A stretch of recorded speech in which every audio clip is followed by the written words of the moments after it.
Hello everyone, Juan Finance here, and in this video we're going to cover stock trading strategy review for our trades last week or as of September 18, 2020.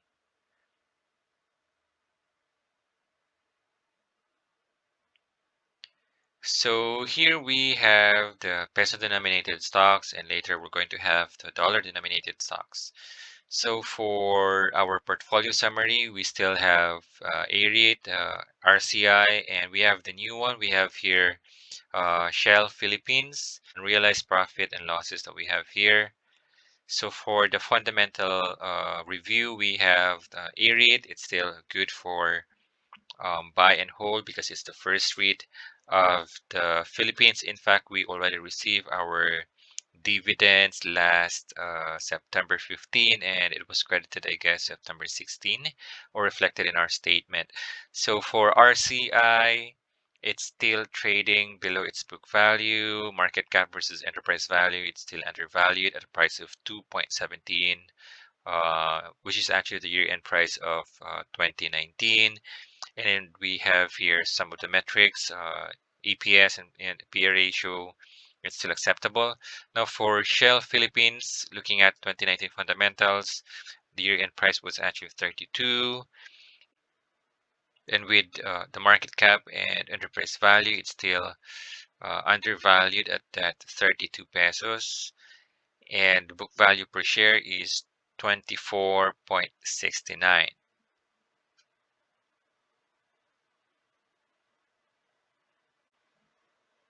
We have here AREIT, and we're looking at an hourly time frame.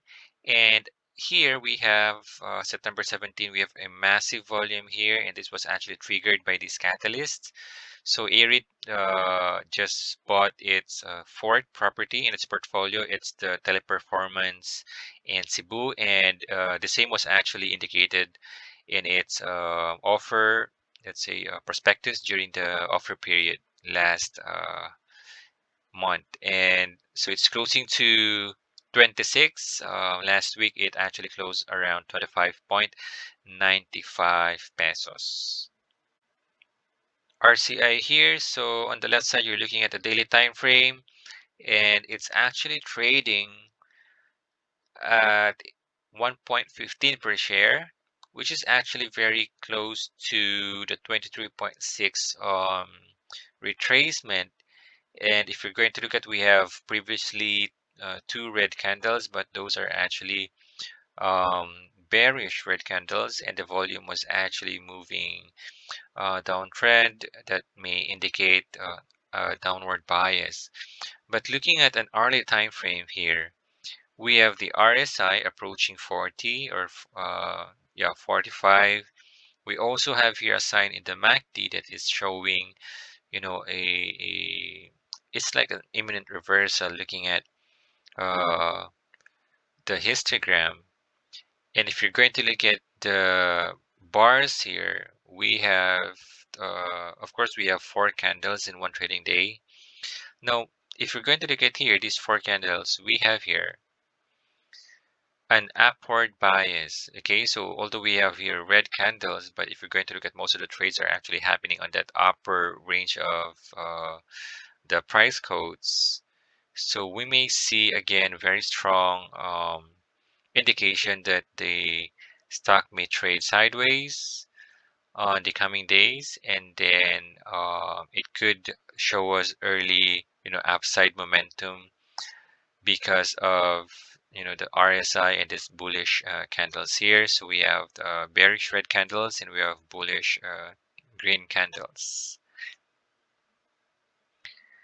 So for Shell Philippines, we just saw this one last week, and if we're going to look at the daily time frame here, it actually tries to breach this trend. So that's, for me, it's going to be a perfect timing, because if we're going to look at here, we have red candles here, but the last one is actually showing a bearish momentum. So if you're going to look at the last candle that we have here, it's actually green, and it's a bullish green candle. So looking at an hourly time frame, although the RSI is nearing, let's say, 60, The MACD is actually just showed us a crossover, which may indicate an upward bias, and the hourly time frame here suggests that the volume, we have here uptick in volume, and we also have here upward direction of the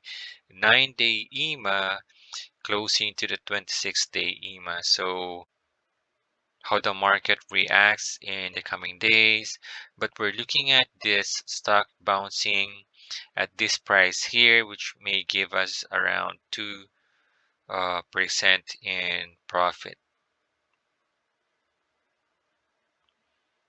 So for our dollar denominated stocks, we have here GE, we have General Electronic Company, we also have the Walgreens, we have AT&T. Now we also added some cryptocurrencies in our portfolio. So we have Bitcoin, Ethereum, we have the Bitcoin Cash, and XRP. Now, since we don't have fundamentals for cryptocurrencies, we go over with our direct stocks. For GE, we have here book value per share 2.12, market cap, and we also have the enterprise value 59 billion versus 102 billion. So GE is still trading below its intrinsic value. Same with Walgreens. We have here book value per share is 23, and then PEG ratio is actually 0.5, market cap and enterprise value 31 versus 48 billion. Now for AT&T, we have earnings per share 1.64. So we have PEG ratio at 1.7, market cap versus enterprise value 200 versus 375 billion. So again, the stocks are trading below its intrinsic value. Fundamentals are very good. So we'll just see for potential upside in the coming days or weeks.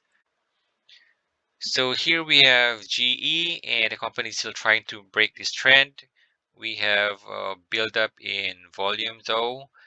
And for RSI, although it's pointing downward, we have here MACD showing us a little hope for an upside bias in the next coming days. So we'll just wait for how the market would react. So here we have our cryptocurrencies. We may consider profit taking in the next few days because we're already seeing weakness in volume here, and it's also trying to move sideways. So we may have to take some profit next week. So that's all for this video. Thank you very much for watching, and I hope that you learned something. Please do like the video, and if you want others to understand, kindly share this video. And if you need to know more, kindly subscribe so you won't miss any future videos that we're going to make. Thanks for dropping by.